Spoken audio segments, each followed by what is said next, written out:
Good morning, everyone. So, let's start with the chapter Our Fascinating Universe. Children, we have already done the first part of this chapter. Still, I'll try to explain that part in brief again to you. बच्चे हम already ही इस chapter को थोड़ा सा कर चुके हैं but फिर भी मैम एक बार आपको ये सब रीकैप करवाती है. फैसिनेटिंग मतलब the things that attract you, right. जिन चीज़ों की तरफ आप अट्रैक्ट होते हैं उनको आप फैसिनेटिंग कहते हैं. और आपको पता ही है कि आपका यूनिवर्स कितना ज़्यादा फैसिनेटिंग है, राइट. आप डिस्कवरी चैनल पे देखते हैं या आप रात के टाइम जब नाइट स्काई को देखते हैं तो आप हमेशा उसकी तरफ अट्रैक्ट हो जाते हैं.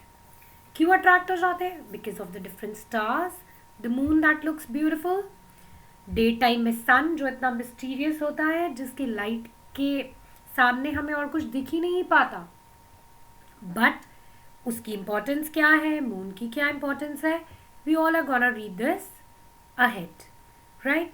सो चिल्ड्रन, यूनिवर्स अगर हम कहें तो यूनिवर्स का मतलब होता है it is the collection of different kind of the planets, sun and various other celestial bodies. और बाकी बहुत सारी सेलेस्टियल बॉडीज का जो कलेक्शन होता है वो आपका यूनिवर्स का पार्ट होता है. Stars and the sun. Stars are the heavenly bodies that have their own heat and light. आप ऑलरेडी ये चीज़ कर चुके हैं कि स्टार्स क्या है. स्टार्स वो हेवनली बॉडीज हैं जिनकी अपनी हीट एंड लाइट है. तो इसका मतलब ये हुआ कि हमारा सन भी एक स्टार है, राइट.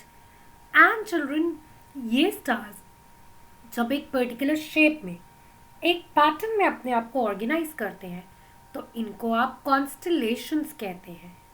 इन डिफरेंट शेप्स को आप क्या कहते हैं? कॉन्स्टलेशन.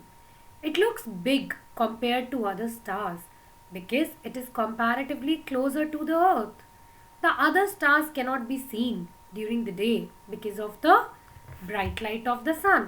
क्योंकि सन इतना ज़्यादा ब्राइट है, इतना ज़्यादा शाइन करता है कि उसके लाइट के अंदर आपको और किसी स्टार की लाइट दिखाई नहीं देती है डे टाइम में, right. The sun not only lights up our earth, it is the source of food on it as well, right. जितना भी खाना बनता है उस सारे खाने का सोर्स भी सन ही है. The planets and the solar system. Planets क्या हैं बेटा? प्लैनेट्स वो हेवनली बॉडीज हैं जिनकी अपनी कोई लाइट नहीं होती है. वो सन के अलोंग एक डेफिनेट पाथ में घूमते रहते हैं और इन डेफिनेट पाथ्स को क्या कहा जाता है? ऑर्बिट्स. हर प्लैनेट की अपनी एक ऑर्बिट होती है जिसमें वो अपना सर्कल कंप्लीट करता है. सन कभी भी मूव नहीं करता है, सन स्टेशनरी होता है, बट प्लैनेट्स मूव करते हैं, राइट. और इन प्लैनेट्स को अपनी पोजीशन में रखने के लिए सन का एक बहुत मेजर रोल है, राइट. सन क्या करता है? सन एक ऑपोजिंग फोर्स लगाता है और एक ग्रेविटेशनल पुल लगाता है, जिस ग्रेविटेशनल पुल की वजह से जितने भी प्लैनेट्स हैं वो सारे के सारे अपनी ऑर्बिट्स में रिवॉल्व करते रहते हैं, right. So think what would happen if there were to be no gravitational pull in the solar system. The 8 planets as shown in the following table, the moons and the sun, they form the solar system.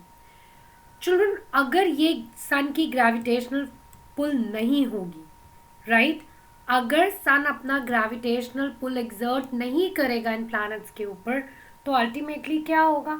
ये planets जाके collide कर जाएंगे सन के साथ. Children, now this is the table where it is written about the different kind of the planets which are present, the number of moons that are there. See, you can see this biggest figure, 63. Why? Because Jupiter is the largest planet, right?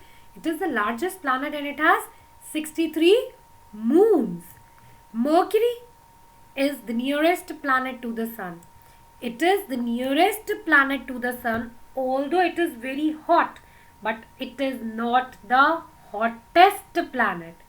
Hottest planet is Venus, right? Mercury sun के पास है but वो hottest नहीं है. hottest है आपका Venus. ये सबसे ज़्यादा हॉटेस्ट और ब्राइटेस्ट प्लैनेट है. इसको आप मॉर्निंग एंड इवनिंग स्टार भी कहते हैं। चिल्ड्रन, उसके बाद आती है हमारी अर्थ, जिसको हम पृथ्वी कहते हैं। ये जो अर्थ होती है, ये एक ऐसा प्लैनेट है जिस पे लाइफ एग्जिस्ट कर सकती है। क्यों? क्योंकि इस पे एयर है, इस पे वाटर है। फिर आता है आपका मार्स या मंगल। ये वो रेड प्लैनेट है जो रेड डस्ट से कवर्ड है, right. Then comes your Jupiter. Jupiter is the largest planet of all. इतना बड़ा है कि इसके अंदर 63 मून्स तक आ सकते हैं। फिर आता है आपका Saturn. Saturn is the second largest planet and has 7 rings around it. Uranus, third largest planet, and Neptune is the farthest of all, सबसे दूर होता है। चिल्ड्रन, एक इंटरेस्टिंग बात यहाँ पे मैं आपके साथ शेयर करूँगी। ईयर 2006 तक हमारे पास एक और प्लैनेट होता था जिसको हम कहते थे प्लूटो, राइट। उसका साइज एक्चुअली बहुत ज़्यादा छोटा था और उसकी स्पिनिंग स्पीड इतनी ज़्यादा थी कि साइंटिस्ट उसके बारे में बहुत ज़्यादा स्टडी नहीं कर पाए, और हमने थोड़े टाइम के बाद प्लूटो को ड्वार्फ प्लैनेट कहना शुरू कर दिया। ड्वार्फ मीन्स इतना छोटा प्लैनेट जिसके बारे में हम फर्दर स्टडीज नहीं कर सकते हैं, right children. So I hope यहाँ तक आपको ये टॉपिक क्लियर हो गया होगा। इसमें there would be no doubt. Kindly read the chapter from your book, right. अच्छे से इसको रीड करिए और डिफिकल्ट वर्ड्स को मार्क करिए। Till we meet for the next time, take care, bye bye.